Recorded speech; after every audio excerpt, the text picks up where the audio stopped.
Welcome to Build Up California's May network meeting. My name is Samantha Payton, and I am a policy and program officer at the Low Income Investment Fund, the home of the Build Up California initiative. I am very excited to introduce our presenter today, Madeline Bradshaw. Madeline is a nearly recent graduate of the Goldman School of Public Policy at UC Berkeley. She joined LIFT this semester to provide us with the landscape analysis of how the ECE field manages to comply with fire and licensing regulations and create policy recommendations on how communication and implementation of these requirements can be improved. I'm about to turn it over to Madeline, but I wanted to remind us all that there will be time for questions at the end. So please drop your questions in the Q&A feature during Madeline's presentation. If you would like to come off mute to ask a question or provide a comment, Madeline may ask for you to weigh in on things. Please use the raised hand feature, and then I can invite you to come off mute. So Madeline, take it away. Thank you so much for that wonderful introduction, Sam. And thank you all so much for being here today. My name is Madeline, and I'm a graduate student at UC Berkeley's Goldman School of Public Policy. And today I'm going to be presenting my capstone research that I conducted for the Low Income Investment Fund. This research is titled Reconciling Fire Code Regulations for Child Care in California to Improve Child Outcomes. So this project explores providers' experiences in navigating California fire code regulations and the child care licensing process, and ultimately offers recommendations for how to reduce regulatory burdens for providers and support child care capacity expansion.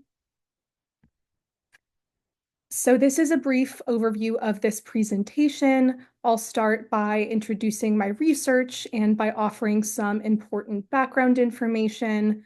I'll go on to discuss the methods I used to conduct the research, discuss the results and the findings from my research, offer some insights into those findings, and then offer recommendations for policy intervention. And we will finish off with the opportunity for question and answer. So California has a severe shortage of licensed childcare. And in order to expand access to licensed childcare, this involves a process with two important components. The first of which is ensuring that providers are able to maintain their businesses and keep their facilities open. The second of which is supporting providers that seek to expand their capacity to provide childcare. So one critical step in this process is to obtain a fire safety clearance through an inspection. And this is required before a care facility can begin operating. And this process can range from being the last step before opening a business, or it can be very disruptive, and required upgrades can often entail expensive structural renovations to a facility. So to that end, maintaining existing facilities can involve ensuring compliance with regulations, as well as providing ongoing support for meeting fire code and fire safety standards. Expanding capacity often requires making changes to an existing license, physically expanding existing sites or existing facilities, and or licensing or constructing new facilities and new spaces. In 2022, the California State Fire Marshal changed the building code and restricted the number of children aged 0 to 36 months in a classroom from 8 children to 5 children. So this was a change to Title 24 and moved licensed childcare centers with more than 5 infants and toddlers into a new occupancy group. So this new occupancy group is group I-4 occupancy and has increased fire safety requirements, including automatic fire sprinkler systems and emergency alarm communication systems. So the regulation went into effect in 2023, but a lack of proper communication by state regulators left many childcare centers and their providers unaware of this change and this new policy. And many providers ended up learning of this updated regulation when they applied for a license to care for children under the age of 3 years old and were unable to obtain fire clearance. So, in response to this new code, many providers and many advocates pushed back. And in response, the state passed legislation in September of 2024 that temporarily paused the implementation of these new standards until the Office of the State Fire Marshal and the California Department of Social Services tasked them to work together to create revised standards for childcare centers that were more feasible for providers. But before I continue, I wanted to pause here and invite anyone on the call to share any experiences they may have with this code update. Please feel free to raise your hand, use the hand raise feature to do so, or put any stories in the chat. I would love to hear how anyone on the call or anyone in your network has been affected by this occupancy code change, or how you first heard about it, how the information was communicated.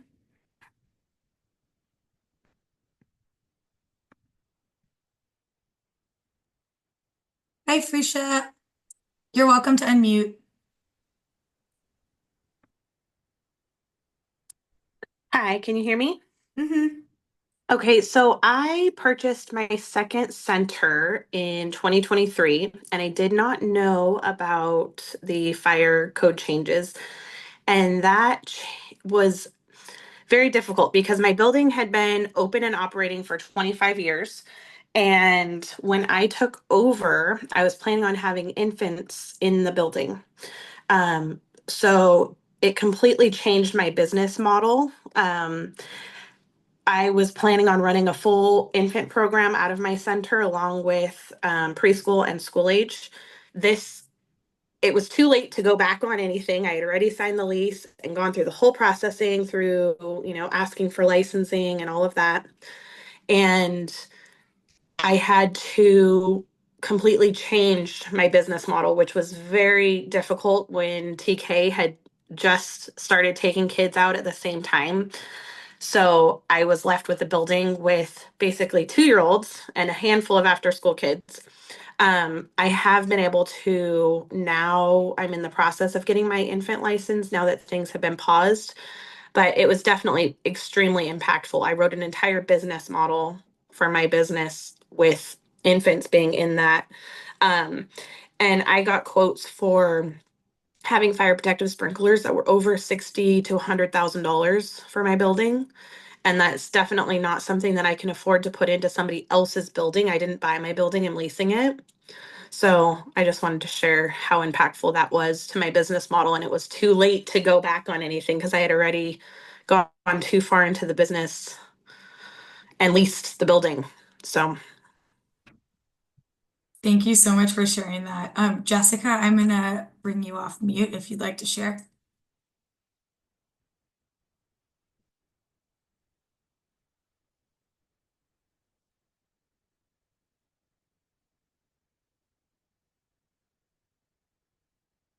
Jessica Bloom, if you want to share your story, feel free to unmute.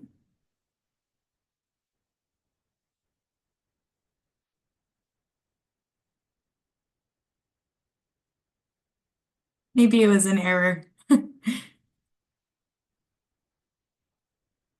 Oh, and I see Brandy. I'm gonna bring you off mute too.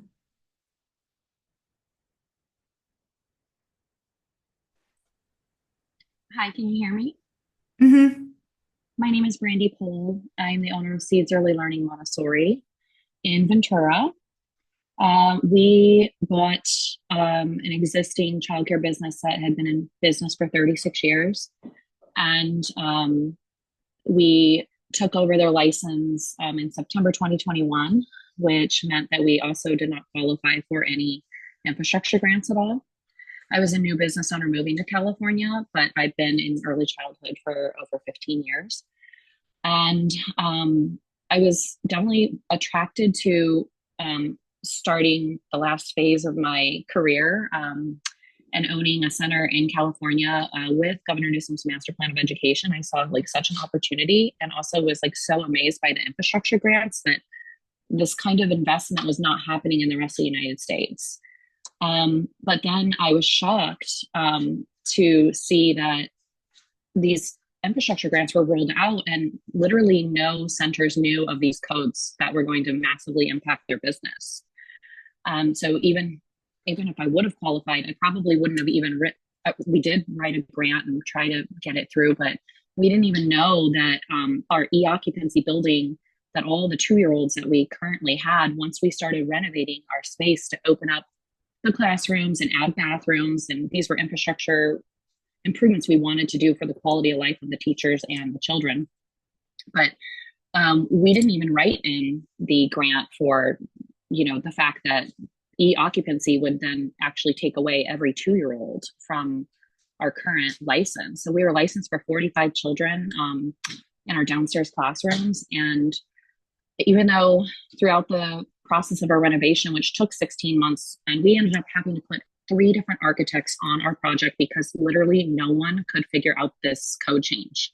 They were so confused by it. When we would ask our fire chief, he had no idea what was going on.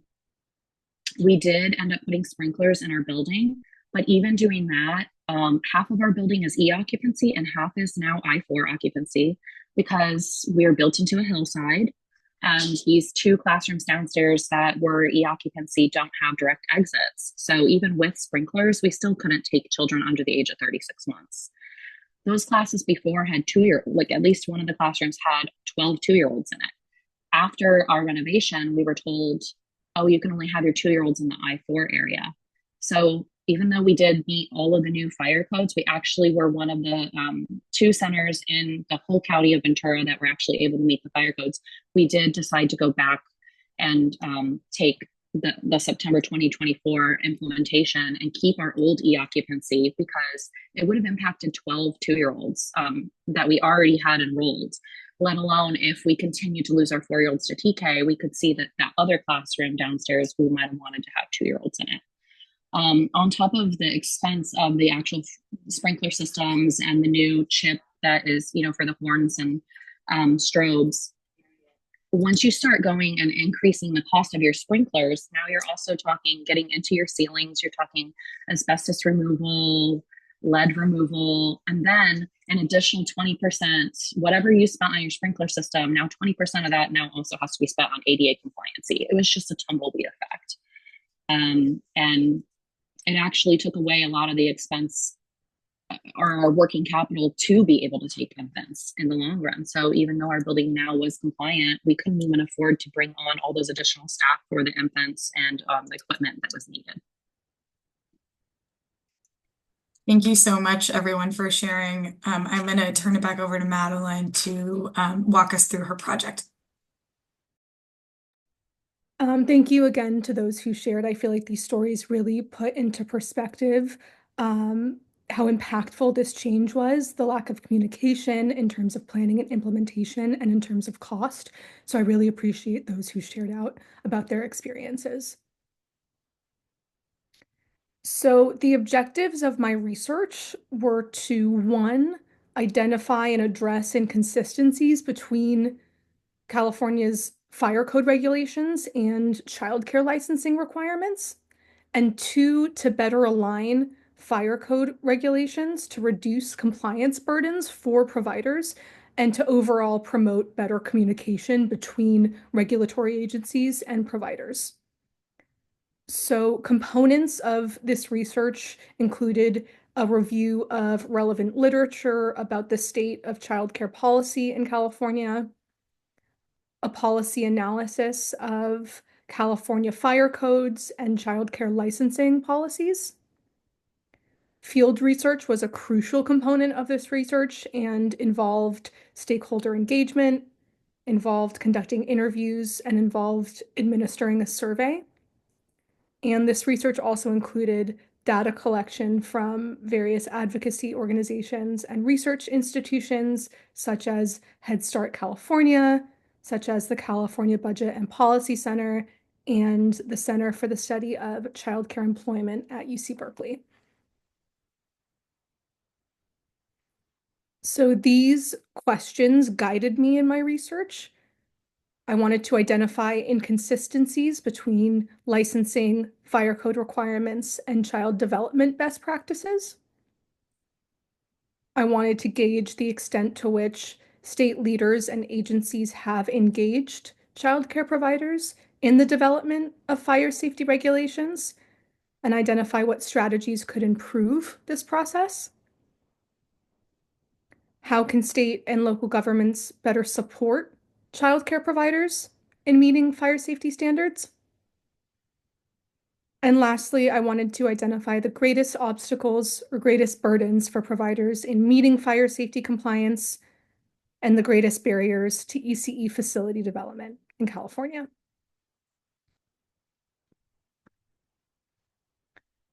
This research followed a mixed methods approach and incorporated both qualitative and quantitative data collection.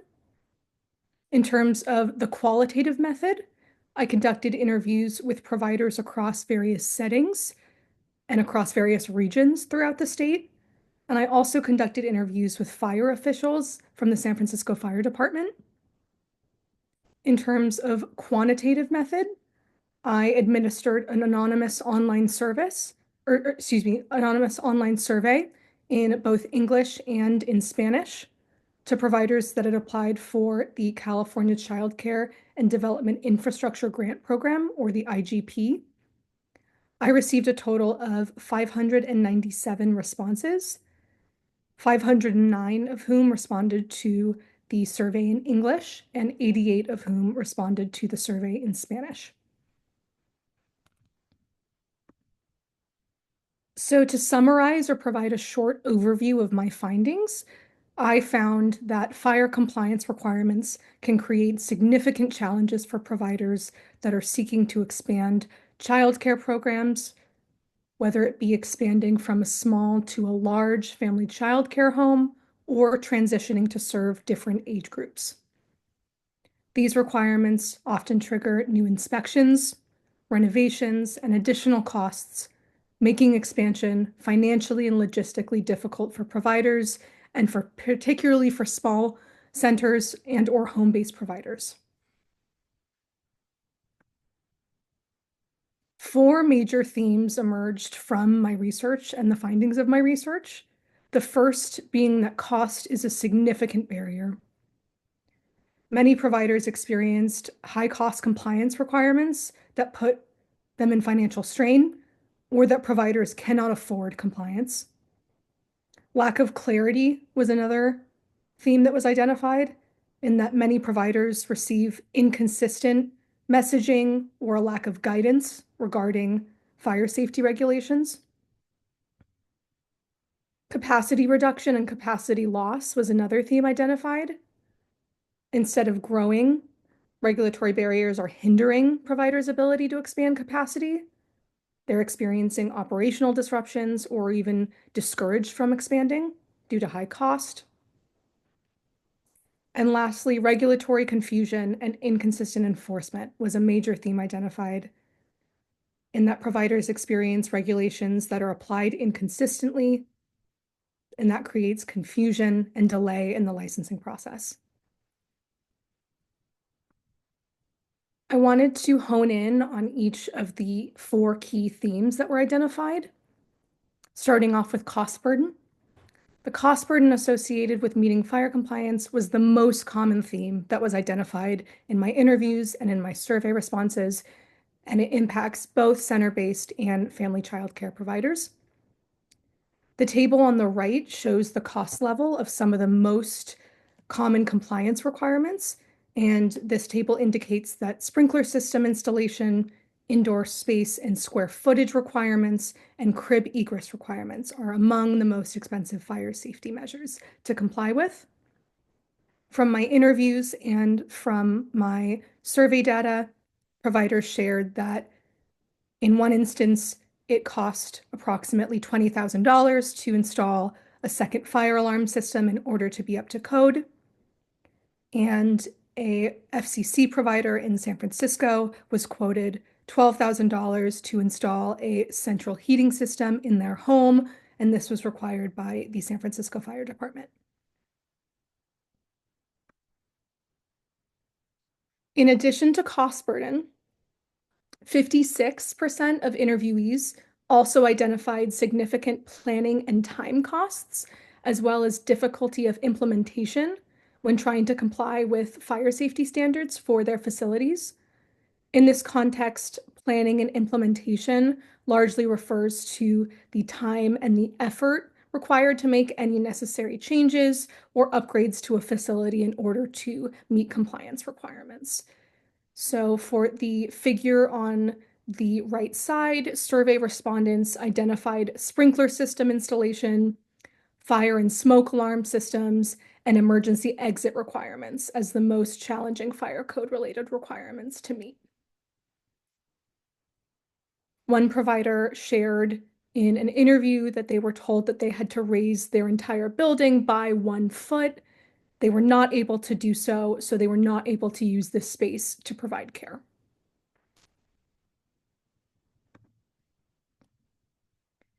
Many providers that participated in my research also described fire codes as difficult to interpret and that they were often left unsure of what it was expected or how to achieve compliance.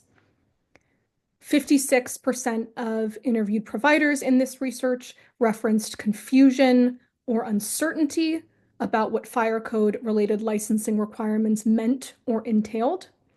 And another 67% reported difficulty locating or understanding regulatory requirements or compliance steps. So results from the survey indicated that over 1/3 of childcare providers, both FCC and center-based, experienced difficulties in understanding and implementing licensing requirements related to fire safety. Of those who responded to the survey in English, about 35% described their experience as either extremely difficult or somewhat difficult. And this was consistent among those who responded to the survey in Spanish, in which about 36% described their experience as either extremely or somewhat difficult. We can see based on this chart that Spanish-speaking providers were less likely than English-speaking providers to describe the process as extremely easy, suggesting that language accessibility might be playing a role in shaping provider experiences and also understanding of fire safety requirements.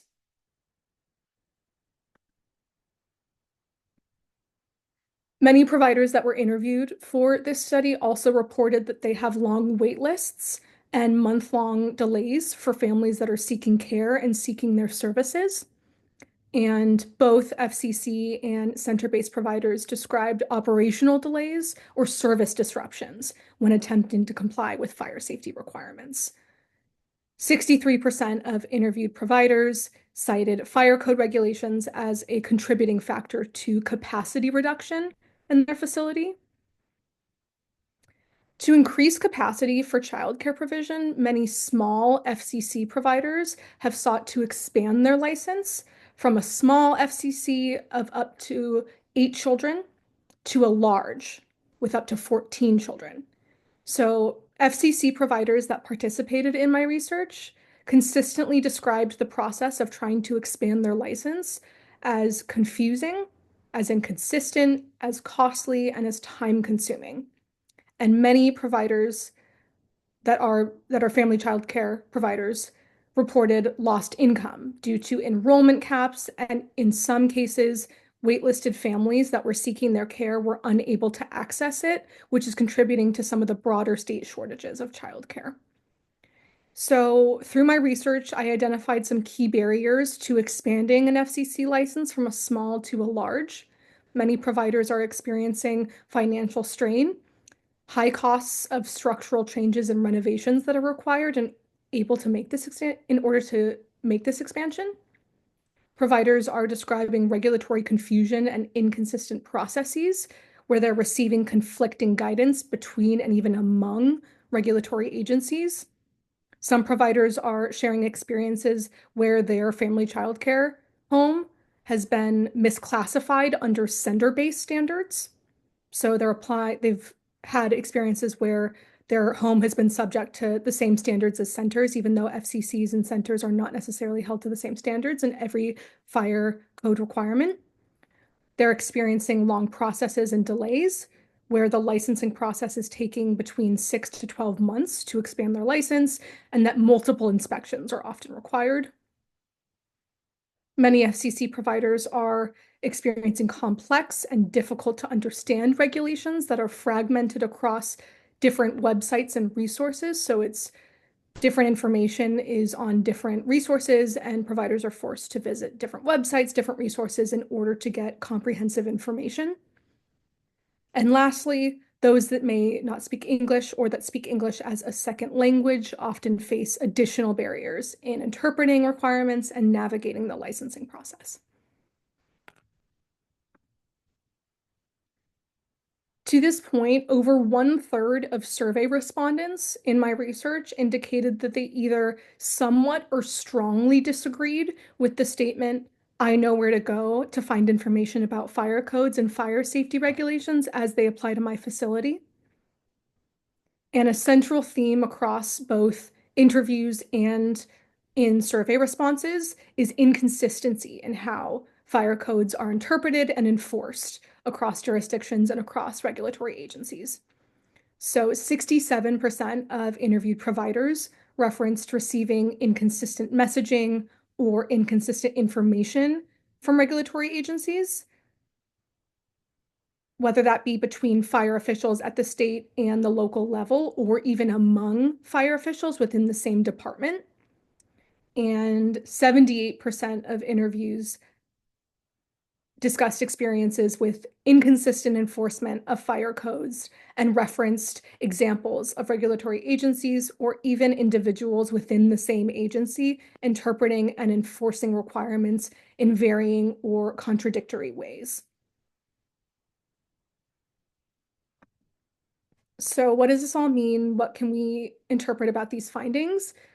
Fire safety and fire code compliance requirements are posing significant financial and operational challenges for childcare providers, especially those that are seeking to expand their license or to open new facilities. Inconsistent interpretations and enforcement across local fire departments, across regulatory agencies, is leading to costly delays, is leading to confusion, and in some extreme cases, renovations that are unnecessary. These burdens are disproportionately impacting new providers and non-English speaking providers and are contributing to closures, delayed openings, and exacerbating the childcare shortage statewide. Without clear guidance and without a more coordinated inspection process, the state is risking losing providers, losing that workforce participation, and further straining California's ECE system. Based on these findings, I'm offering 4 key recommendations. First, I recommend providing state grant funding to help providers afford necessary upgrades. This can prevent financial strain that might otherwise lead to closure or reduced capacity. Second, I recommend that regulatory agencies develop statewide guidance and training for fire departments and licensing offices to ensure consistent interpretation and enforcement of fire codes. Third, I recommend that state regulatory agencies publish an easy to understand, publicly accessible resource that clearly consolidates and outlines all fire code regulations for childcare providers in various settings, and that this resource is available in multiple languages. This resource would be published on the CDSS website and would be formulated by both state fire agencies and the California Department of Social Services, or CDSS, in collaboration. Finally, I recommend designating a specialized child care inspector within local fire districts or jurisdictions to ensure consistent enforcement of fire safety regulations and to ensure specialized and deep knowledge of regulations as they apply to childcare settings. This problem recommendation matrix links each major barrier or challenge identified in this research to a specific and an actionable recommendation that's designed to address it. So each barrier is directly matched to a policy solution and a proposed policy intervention. The major theme, ongoing theme of cost burden for providers can be addressed by providing state grant funding to assist providers with fire code compliance costs. The experience of inconsistent enforcement and regulatory confusion among regulatory bodies can be addressed by developing policy guidance and offering statewide training for fire departments and licensing agencies. The common experience of a lack of guidance or information that is fragmented or inaccessible can be addressed by publishing an easy to understand and publicly available multilingual fire code resource for providers. And lastly, the lack of standardization of codes and specialized knowledge of fire codes as they apply to childcare settings can be addressed by designating specialized childcare inspectors within local fire districts or jurisdictions.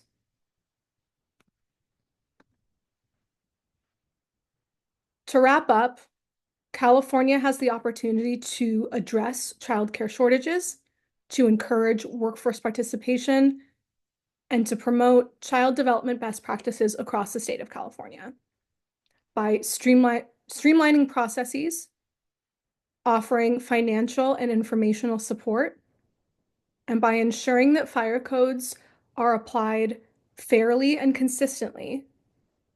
The state can better protect child safety and promote childcare expansion. By doing so, California can better support providers and better support the families that they serve, improving child outcomes and strengthening our early childhood and education systems. Thank you so much for your time and attention. I would love to now open it up for questions, comments, suggestions, or any thoughts you may have.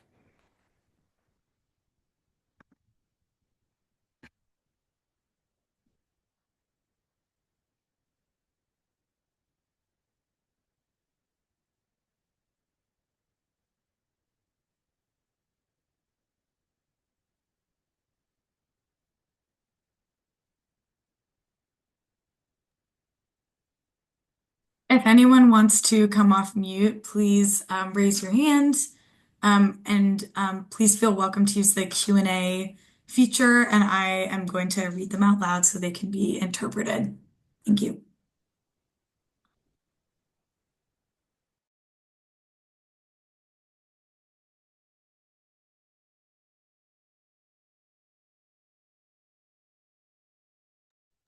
Hi, Brandy. Hi, thank you for listening to me again. Mhm. I have been licensed in the state of Indiana and the state of Ohio in the past in my career. And in those states, the licensing process is the fire codes are the first thing that you actually get through before you even go on to everything else.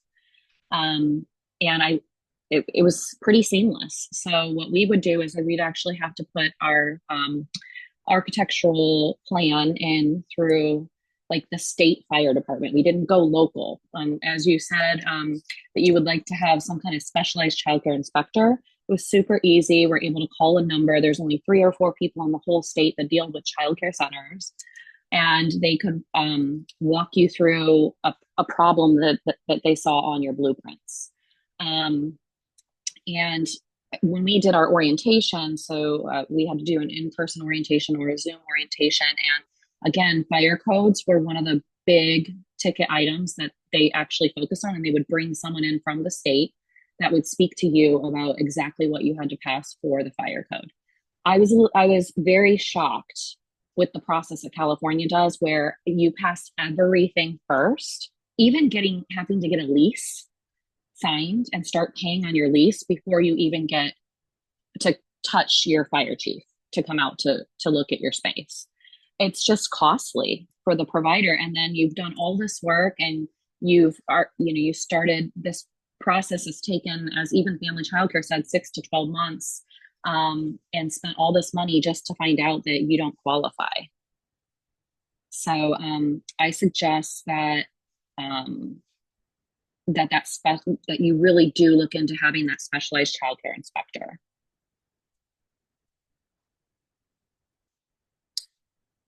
Thanks, Brandy. I am going to read a question that just came in the chat.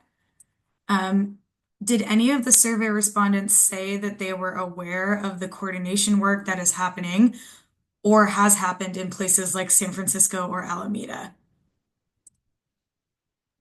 It's a great question. So the survey was anonymous, so I wasn't able to find out where anyone was from based on their responses to the survey. But in any free response, I did not receive any information or any reference to the coordination work that's happening or has been happening. But that would be excellent to look more into and see how it relates to my project or even connects to some of my recommendations. The same question, a follow-up is my comment is that this coordination work takes a lot of time and effort and only seems to happen in locations that have additional support and funding. Great point. I feel like that ties into your recommendation to have funding available for these sort of changes, not just the construction projects, but also a coordinating body. Alma, I'm gonna allow you to come off mute if you want to ask a question.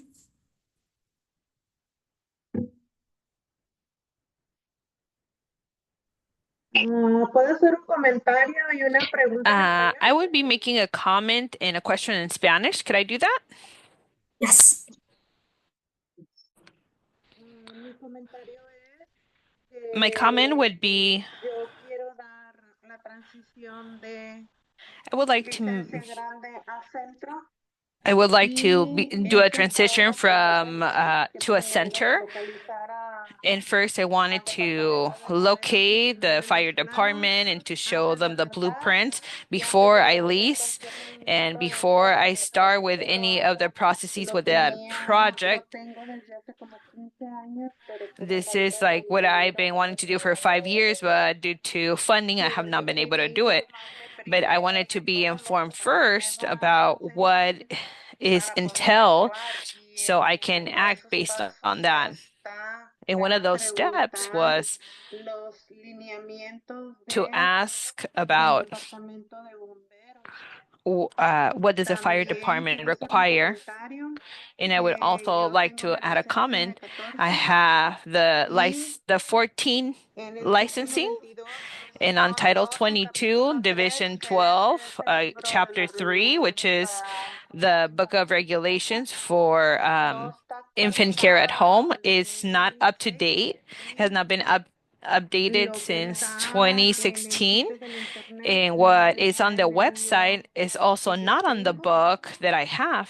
Y eso también es And that algo also que me hace falta, is porque yo something that I need que falta because I need to información, be informed. We que need hay more información information. obsoleta como And son los there's obsolete precios information like y the parte de los prices, procedimientos, cost, and also part of the processes. porque ahorita si usted va Because right y now, if you pregunta go licenciamiento, cuáles and son los ask pasos, a about lo licensing mejor no water, los the steps, they'll tell sabe, you pero verbally no what they sabemos. are, but they're not written. Cambian sus políticas, They pero no change their las revelan al policies, público. but they don't share them with the public.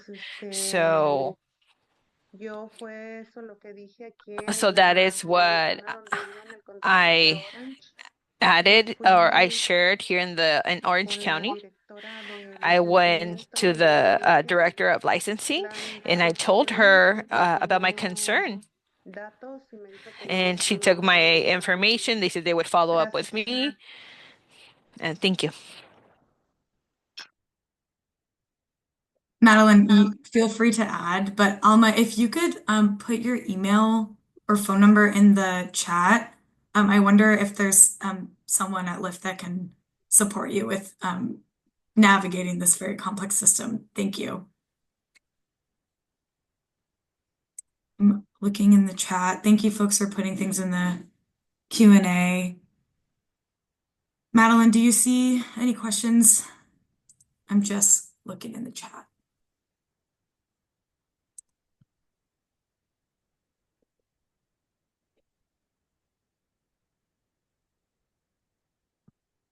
I see from Kristen, while the fire clearance isn't ordered by licensing until you're applying, most fire districts will do a pre-inspection visit. Very true. Madeline, do you want to add anything to that?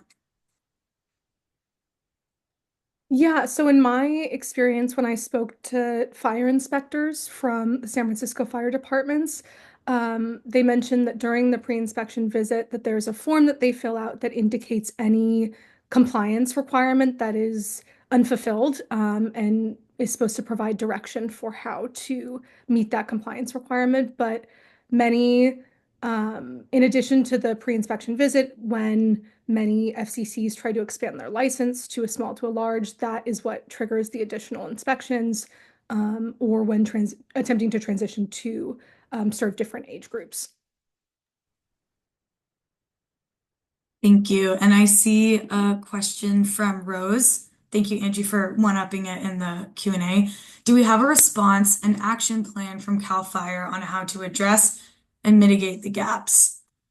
I will say that I have attended one meeting of the new CAL FIRE Office of the State Fire Marshal Child Care Center Task Group. I have it up, but I'm going to put in the chat a link to the group charter. If any folks on this call have attended meetings in that space and want to share about that, please feel free to raise your hand.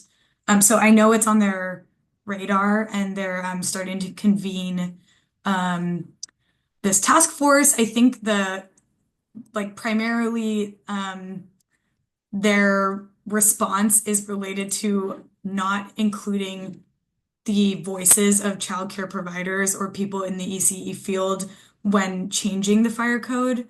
So this is a way to like formally include their voices. Madeline, did you want to add anything? No, that pretty much covers it. Thank you so much, Sam.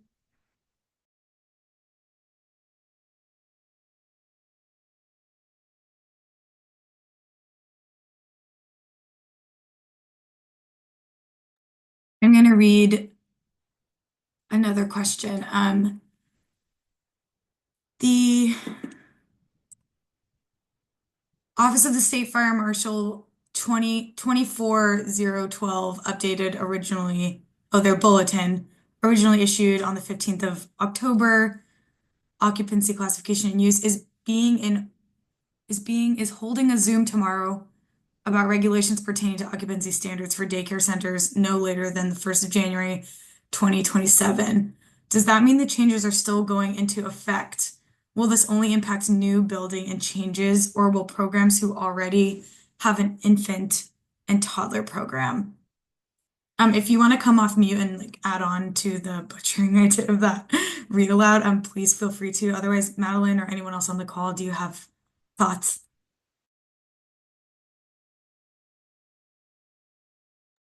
So I know that the State Fire Marshal has paused the implementation of this new code, and it's supposed to only be impacting those who are applying for an additional license or expanding their license to care for additional or different age groups. But if anyone has any other thoughts or would like to add on to that, please feel free to.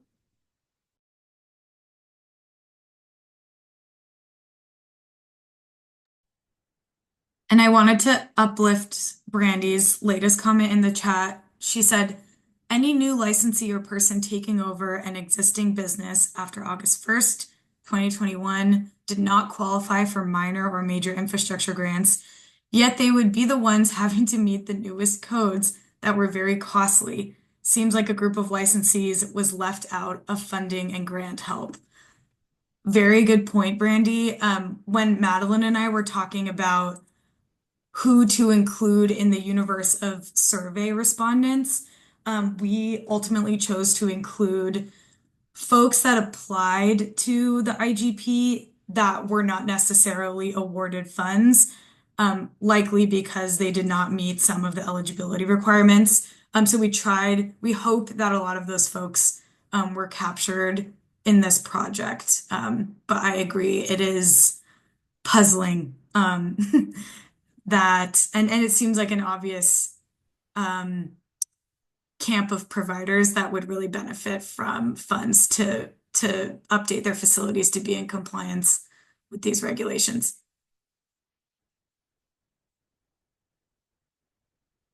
I'm going to read one more comment from Rose. We have several portable classrooms used for childcare services that are owned or located at school districts. We are not able to change the occupancy, renovate, or bring it up to code, as school districts require DSA approvals, which could be a very long process. Yes. And Angie responds to Brandy. On Brandy's point, that is totally true. And another good reason to have a fund for this type of repair, especially because it can prevent a provider from opening or expanding or continuing.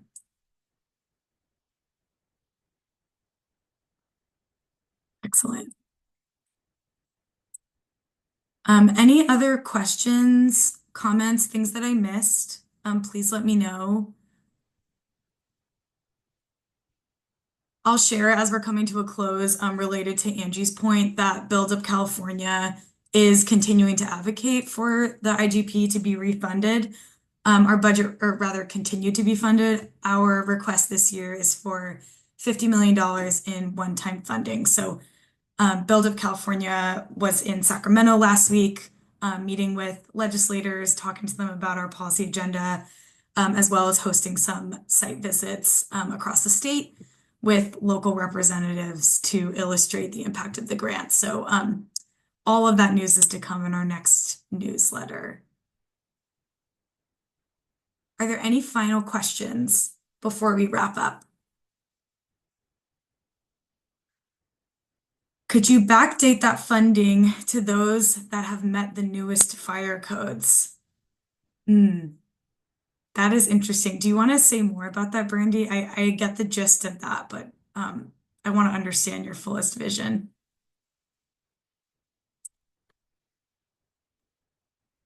Yes.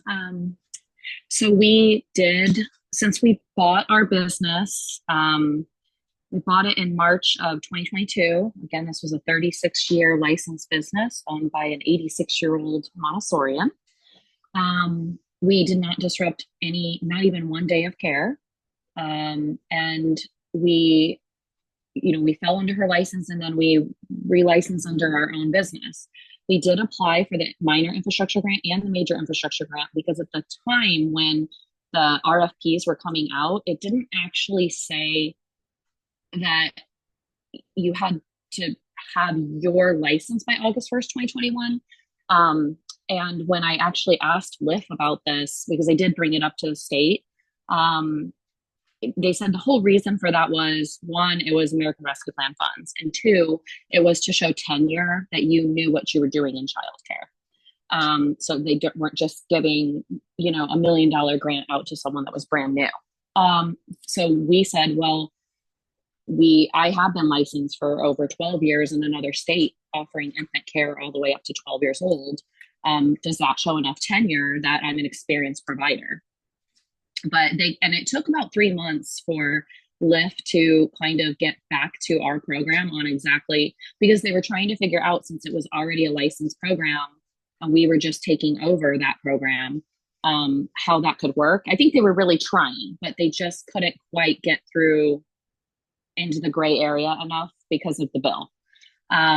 So anyway, about it, we ended up we wanted to retrofit our building and get ahead of the game, and we weren't getting a grant anyway, so we went ahead with our renovations. But we were one of those that got stuck between that January 2023 and September 2024 time period where there was no help to meet these fire codes.